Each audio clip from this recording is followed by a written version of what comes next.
Okay जी, तो एक बार फिर से आपको वेलकम करते हैं। एज यू ऑल नो कि आज हम ओएसपी की तरफ से जो 45th कॉन्फ्रेंस हो रही है उसके पॉडकास्ट में मौजूद हैं। डॉक्टर जयपाल ने भी हमें ज्वाइन कर लिया है। अस्सलाम वालेकुम डॉक्टर साहब, कैसे हैं आप? जी साहब। डॉक्टर साहब, सबसे पहले तो खुशामदीद कहती हूँ मैं जी आपको। थोड़ा सा मैं चाहूँगी डॉक्टर साहब अपने बारे में ऑडियंस को अपना इंट्रोडक्शन ज़रूर दीजिएगा। कितना अरसा हो गया ऑप्थेमोलॉजी की फील्ड में जुड़े हुए, और इस तरह की जब कॉन्फ्रेंसेज होती हैं तो कैसा महसूस होता है? मेरा नाम डॉक्टर जयपाल है और मैं समझता हूँ कि ये जो कॉन्फ्रेंसेस हैं, वैसे तो दुनिया में बहुत टॉपिक्स पे कॉन्फ्रेंसेस होती रहती हैं डिफरेंट किस्म की। ये तो हमारी एक मेडिकल की और ऑप्थेल्मोलॉजी की है। इस तरह हर सब्जेक्ट पे होती रहती हैं, डिफरेंट डॉक्टर्स करते हैं, ईएनटी की और जनरल सर्जरी की, इस तरह। तो मैं समझता हूँ कॉन्फ्रेंसेस जो भी होती हैं वो एक न्यू जो इनोवेशन होती है, लोगों को पेपर्स पढ़ते हैं, अपने एक्सपीरियंसेस शो करते हैं, और जो न्यू प्रोडक्ट्स होती हैं उनका इंट्रोडक्शन होता है। तो मैं समझता हूँ जो इसमें टीचिंग बहुत न्यू लर्निंग होती है। बिल्कुल सही। और वो डॉक्टर इसमें सिर्फ लर्निंग मेडिसिन की नहीं होती, सर्जरी की भी होती है। कई डॉक्टर होते हैं जो डिफरेंट तरीके से अपने तरीके से सर्जरी को कर रहे होते हैं। तो वो अपने एक्सपीरियंसेस भी शेयर करते हैं, और दुनिया में जो स्टडीज़ हो रही होती हैं वो भी शेयर की जाती है। तो मैं समझता हूँ तो ये हर फील्ड के लिए कॉन्फ्रेंस का होना ये बहुत ज़रूरी है, और तमाम डॉक्टरों को अटेंड करनी चाहिए, उस पर डिस्कशन में हिस्सा लेना चाहिए, और इससे बहुत ही बड़ा फ़ायदा होता है।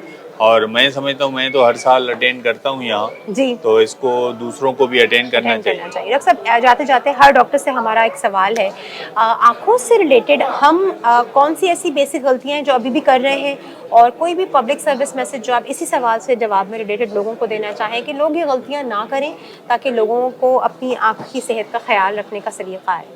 अच्छा, इसमें मैं तो अपना यही मैसेज दूंगा कि हमारे पास जब पेशेंट्स आते हैं आई के, बहुत सारे ऐसे पेशेंट होते हैं जो उनकी केयर नहीं करते। अब केयर का मतलब है कि कांटेक्ट लेंस अगर कोई यूज़ कर रहा है तो उसको बहुत केयर करनी होती है। समटाइम्स नहीं तो उनको इतना सीवियर इन्फेक्शन भी हो जाता है कि आई लॉस भी हो जाता है। तो उसको जब भी वो कांटेक्ट लेंस लगाते हैं तो हैंड वॉश करना, प्रॉपर तरीके से उसकी सफाई करना बहुत ज़रूरी है। सही। मेरे पास जो डायबिटिक पेशेंट होते हैं उनको डायबिटिक ब्लाइंडनेस हो रही होती है, वो इंजेक्शन भी डॉक्टर से लगाते हैं, लेकिन वो शुगर को कंट्रोल नहीं कर रहे होते कि उनको फिर दोबारा ब्लीडिंग हो रही होती है, और वो जो इंजेक्शन लगवा रहा है उसके पैसे भी ज़ाया जाते हैं। तो तमाम पेशेंट्स को, उनको जो भी डायबिटिक हैं, उनको अपनी शुगर बिल्कुल कंट्रोल रखनी चाहिए कि उनको नुकसान नहीं हो। और बहुत भी डॉक्टर जो एडवाइस करे उनको वो चीज़ें इस्तेमाल करनी चाहिए। कई लोग होते हैं तो अपने सेल्फ मेडिकेशन भी कर रहे होते हैं। मैं एक बताऊं कि मेरे पास एक पेशेंट आया, आई वाज सरप्राइज्ड कि एक जंगल का जो पौधा होता है जिसको हम तोड़ते हैं उसमें मिल्क की तरह वो निकलता है, वो आंख में डाल के आया था। तो मैंने बोला कि आपने क्यों डाला? कि बोला मुझे किसी ने मशवरा दिया। और समटाइम्स हमारे पास ऐसे भी मरीज आ रहे होते हैं कि उनको ऑलरेडी इन्फेक्शन होता है, वो कोई बोलता है सुरमा डाल दो।